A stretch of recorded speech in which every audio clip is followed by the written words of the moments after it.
આકાશવાણી અમદાવાદ વડોદરા. હવે સાંભળશો દમણ જિલ્લાનો સમાચાર પત્ર. લેખક પ્રદીપ ભાવસાર. કેન્દ્રશાસિત પ્રદેશ દાદરા નગર હવેલી અને દમણ દીવમાં પંચાયત અને નગરપાલિકાની ચૂંટણીની તૈયારીઓ ચાલી રહી છે. દાદરા નગર હવેલીમાં 20 ગ્રામ પંચાયત, જિલ્લા પંચાયત અને 15 નગરપાલિકાની સીટો છે. દમણમાં 16 ગ્રામ પંચાયત અને જિલ્લા પંચાયત અને 15 નગરપાલિકાની સીટ છે. ચૂંટણીની જાહેરાત 12મી ઓક્ટોબર સુધી થવાની શક્યતા છે. દમણ અને દાદરા નગર હવેલીથી સરપંચ, જિલ્લા પંચાયત સભ્ય અને વોર્ડ પાર્ષદ માટે 500થી વધારે ફોર્મ જમા થયા છે. કોંગ્રેસ અને અપક્ષો દ્વારા પણ તૈયારીઓ કરવામાં આવી છે.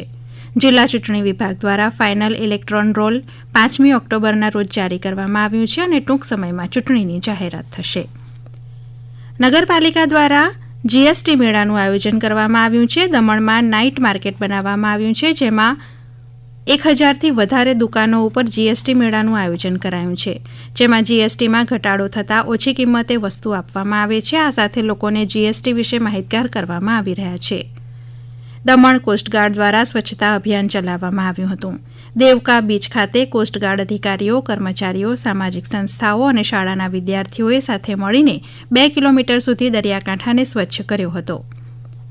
દમણમાં હર ઘર સ્વદેશી, ઘર ઘર સ્વદેશી અને આત્મનિર્ભર મહિલા અભિયાન ભાજપ દ્વારા ચલાવવામાં આવી રહ્યું છે. લોકોને સ્વદેશી વસ્તુઓનો ઉપયોગ અને મહિલાઓ દ્વારા બનાવવામાં આવેલી વસ્તુઓ લેવા માટે જાગૃત કરવામાં આવી રહ્યા છે.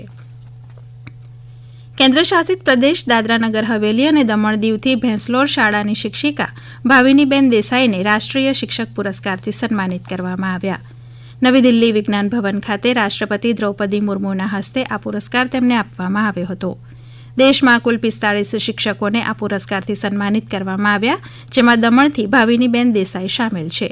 ભાવિનીબેન દેસાઈએ ડ્રોપ આઉટ રેશિયો ઓછો કરવા માટે વાલીઓને ઘરે જઈને સમજણ આપી હતી. તેમના પિતા દિનેશભાઈ દેસાઈ પણ દમણમાં શિક્ષક હતા અને તેમને પણ 30 વર્ષ અગાઉ રાષ્ટ્રપતિ દ્વારા રાષ્ટ્રીય શિક્ષણ પુરસ્કાર મળ્યો હતો. કેન્દ્રશાસિત પ્રદેશ દમણમાં સ્વસ્થ નારી સશક્ત પરિવાર અભિયાનનો શુભારંભ કરવામાં આવ્યો. સ્વામી વિવેકાનંદ ઓડિટોરિયમમાં ડેપ્યુટી કલેક્ટર આરતી અગ્રવાલ, આરોગ્ય વિભાગના સીએમઓ અને ચૂંટાયેલા જનપ્રતિનિધિઓ સહિત અનેક લોકો તેમાં ઉપસ્થિત રહ્યા હતા. અહીં મહિલાઓના આરોગ્યની તપાસ કરવામાં આવી હતી અને પોષણ વિશે લોકોને માહિતી પણ આપવામાં આવી હતી. પર્યટન વિભાગ દ્વારા દમણના નાઇટ માર્કેટમાં મોન્સૂન ફેસ્ટિવલનું આયોજન કરવામાં આવ્યું હતું. દમણ દીવના પ્રશાસક પ્રફુલ્લ પટેલ દ્વારા તેનું ઉદ્ઘાટન કરવામાં આવ્યું હતું. નાની દમણ, સી બીચ અને night market, live music concert સહિત અનેક કાર્યક્રમો પણ યોજાયા હતા. નાઇટ માર્કેટમાં પર્યટન પરેડ પહેલા આકાશમાં અદ્ભુત આતશબાજીનું પ્રદર્શન કરવામાં આવ્યું હતું. આ સાથે પરેડ દ્વારા વિવિધ સમાજના લોકોને તેમની સંસ્કૃતિથી વાકેફ કરવામાં આવ્યા હતા. આ પરેડ જોવા માટે મોટી સંખ્યામાં લોકો હાજર રહ્યા હતા. પર્યટનને પ્રોત્સાહન આપવા માટે દર વર્ષે મોન્સૂન ફેસ્ટિવલનું આયોજન કરવામાં આવે છે. દમણમાં યુવા કાર્યક્રમ અને ખેલ મંત્રાલય દ્વારા રાષ્ટ્રીય ખેલ દિવસની ઉજવણી નિમિત્તે બીચ ગેમ્સનું ભવ્ય આયોજન કરવામાં આવ્યું હતું.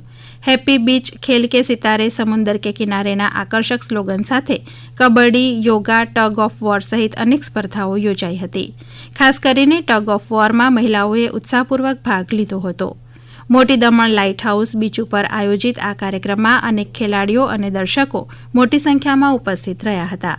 વિજેતાઓને મેડલ અને પુરસ્કારો આપી સન્માનિત કરાયા હતા. કેન્દ્રશાસિત પ્રદેશ દમણમાં પ્રદેશ ભાજપના આયોજન હેઠળ નશામુક્તિ દોડ યોજાઈ હતી.